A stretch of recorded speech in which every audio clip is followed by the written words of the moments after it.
I was born in a small town in North Carolina called Teechees. And it was made famous because Michael Jordan's family came from that small town in that area. So most times my father used to tease that the train picked up speed going through it.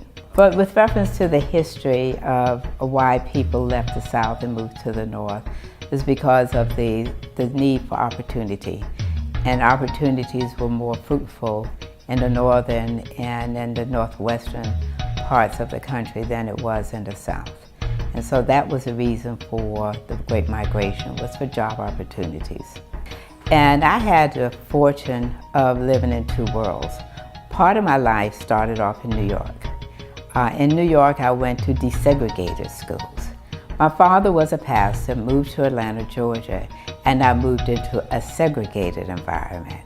So getting used to the two worlds was an experience in and of itself.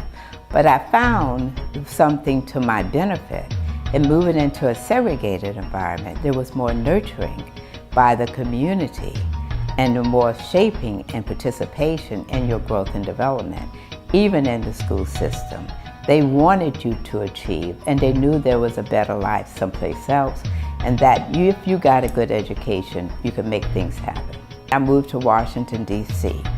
after having worked here in Atlanta with the Atlanta Public Schools, but went to Washington, D.C., where I was married, and married and moved there.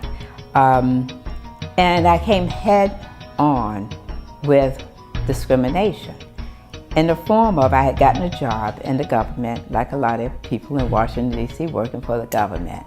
But for the time of applying for a job, the response to my application was, when they hired a white, blonde, blue-eyed, younger than me.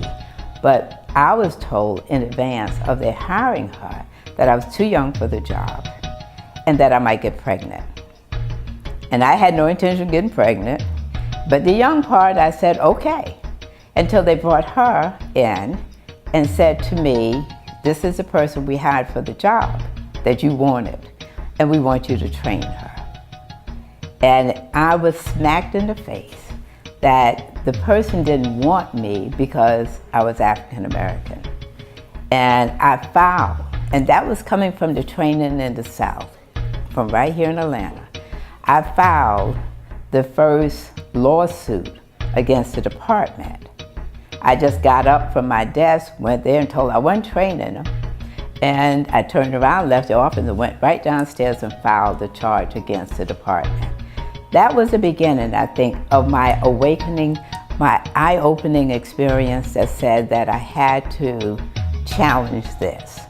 And so I learned a lot, with every step of the way, going to work and facing discrimination, going to a job that taught me about public policy on Capitol Hill, taking that knowledge and going to work in the Urban League, where I learned about social action and how it can fulfill and push toward, making public policy real. And then on the ground activities that made life better for somebody else. And so all of us have that. It's just how we incorporate it and put it to work.